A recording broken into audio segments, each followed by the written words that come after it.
All right, class, this is example 1 from page 430. So I'll write it over here. Example 1, page 430. Okay, we're doing a t-test.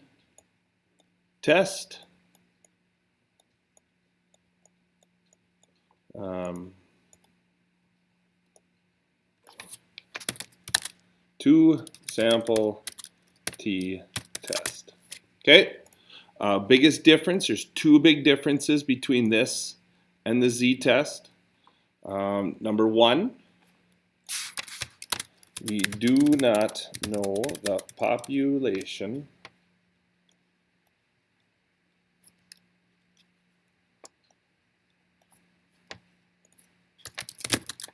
standard deviation.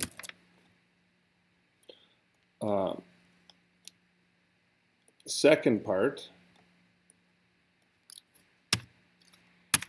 is that's going to talk about a variance being equal or not equal. When you're using your calculator, this just determines which formula you use if you do this by hand.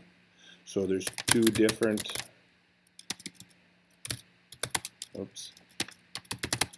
formulas on the calculator. If variance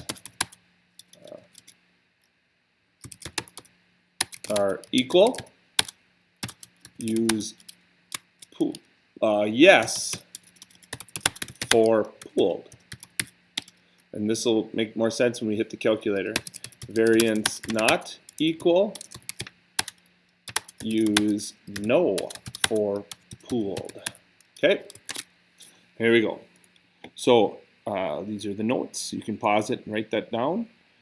Here's the first problem. Example 1, it tells us the sample statistics for state mathematics tests. So can you conclude that there is a difference in the mean for mathematics? So is mu1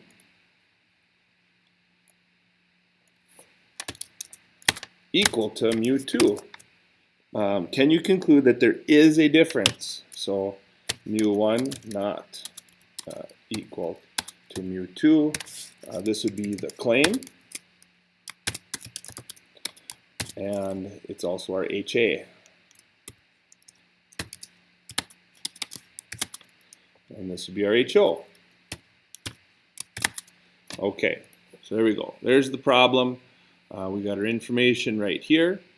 Okay, so now what I'm going to do is I'm going to go to, since in the problem, it does not give us the population standard deviation, then I know that I'm going to need to use a t-test. And it's two samples, so I'm going to use two sample t-test.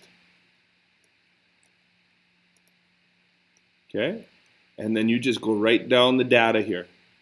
So x1 is 473. So I ran out of room a little bit on my calculator. All right, let's move it to the sides.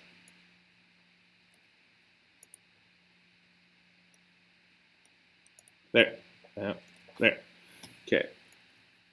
So 473, S1,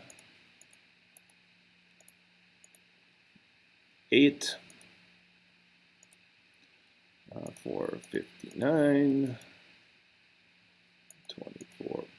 24.5, 18. Okay. So we're going to keep not equal to, and so here's the difference. Is it pooled or not? So in the problem, it says right here, the populations are normally distributed and the population variances are not equal. They're not equal. So for here, we're going to keep it on no. If they were equal, if the variances were equal, we would switch to yes, but they're not. So I'm going to keep it on no. Go down here to hit calculate. and I end up with a p-value of 0.379. Okay, compare that and a t-value of 0.922. So 0.379, compare that to our alpha value for the problem, which was 0.1. So